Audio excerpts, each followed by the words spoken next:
Hey guys, Ramsey here. Wanted to do another episode of Animation Station. This will be episode 2. Episode 1, if you want to watch it, just click the little eye up there. It'll take you right to it.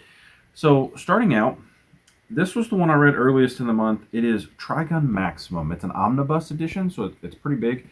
This is a manga. It's so crazy reading manga. Like, as an American, like getting used to reading this way.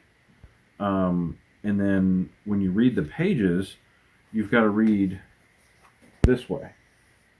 So for me, it was a struggle to read a regular book, jump into this, and do it. But the manga itself was so good. Artwork was good. Story was good. Main character is Vash the Stampede. That's this guy. He's got a friend who I can't remember his name at the moment, but he calls him Spiky all the time. And then we don't really get into it a whole lot in this one, but I think Vash has a brother named Blades, or I don't know, they may be cyborgs. We're not 100% sure, but Vash like gets himself involved in all kinds of situations, and he tries to do the right thing and help people out. And then we end up kind of in like a crashed spaceship where there's like a whole area, and there's like this puppet master, and he's created all these puppets that look real, and Vash has to kill them, is not sure, a bunch of stuff like that. Really, Knives has got like he's sending his henchmen out to mess with Vash, and it's really good, entertaining all the way through. Great read. I really want to read the rest of them. My library has a bunch of them. I'm not sure if it's the whole manga, and I know there's an anime that goes with it too. I think it was done back in the '90s, so it might be really neat to jump into and watch. I love watching anime, especially the ones where you got to read the subtitles because you kind of like get the Japanese. I don't know what do you call it, like the I don't know, like just how the Japanese are passionate about stuff. You hear it in their voices. They're just really passionate. And that's really cool to see. And when it gets dubbed over in English, it doesn't always transfer. So next, we have Ultraman number 2. Now, episode 1, I did Ultraman 1, and it was so much more of just fighting. This one was really cool. Slight spoiler, not really. I mean, you could read. I would just check out 1 and 2 at the same time. It won't be that big of a spoiler. But supposedly a lot of the aliens came back and they live among us now. And that's kind of the main plot of the second one. Like, that aliens live among us. Shinjiro has to learn about that and kind of come with the idea of, do I want to become Ultraman?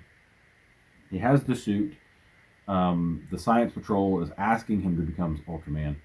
And is he going to make that decision or not? But it was a whole lot better than the first one, that's for sure. And then last but certainly not least is Fables. This is the first issue. I read it once before but forgot most of the story. It was one of those that it stood out to me, but because of the video game, I got a little bit more involved in the video game, and this one kind of took a back seat on me. I guess it was about a year or 2 years ago when I read it. But some of the artwork in here is amazing. I'm gonna show you a couple of the pictures here. Like, this is Snow White and the Wolf. So this is him becoming Bigby is the sheriff. He's the wolf. He's been the sheriff for hundreds of years. And then we've got a couple people in the back. You know, Creepy. We got the pig. We got Snow White. Basically, Bigby Wolf and Snow White are the main characters in this one. There's a couple other really good pieces of art in here too, where like just the entire scope of the artwork. Like, they have like rooms that are bigger than they're supposed to be, kind of like the TARDIS, and so they have a bunch of stuff in there. The government is set up really crazily. You know, just really good artwork throughout, and the story's gripping and interesting. You learn about characters that you don't know really well in like storytale lore. Maybe I don't.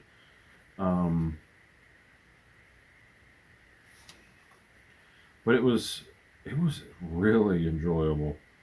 And then when you get to the end, it actually gives you actually gives you the story of when they were chased out of the when they were chased out of Fairy Tale Land.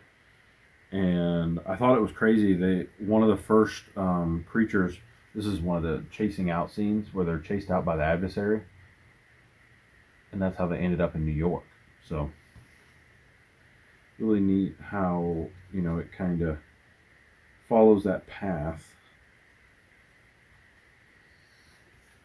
And so then right there at the end, it gives you that story. So that's really really cool how they actually in written form give you. Bill Willingham wrote this, but it was how everybody got to where they were, and it's mostly focused on the wolf and Snow White and how they come to get to New York. And so you like once you read the comic, you actually get to read full page story, like a little short story on how they got where they were going. And um, really really cool. And then there's a couple previews for like the next comics. You've got The Farm, which is number 2, and I think number 3, they talk about a couple characters that became assassins. And then a couple other spin-offs or whatever. So it was like the whole, I don't know, last 10-15 pages are advertisements for more Fables on this one. This is like an omnibus version. I got it from Dr. No's Comics in Marietta. A really good comic shop if you live anywhere near Georgia, whenever we finally get to go out again. So that's really all I had for Animation Station. I have a Twitter that I try to stay active on. If you want to catch me on Goodreads, I have a Goodreads. And we'll see you next time, guys. Bye.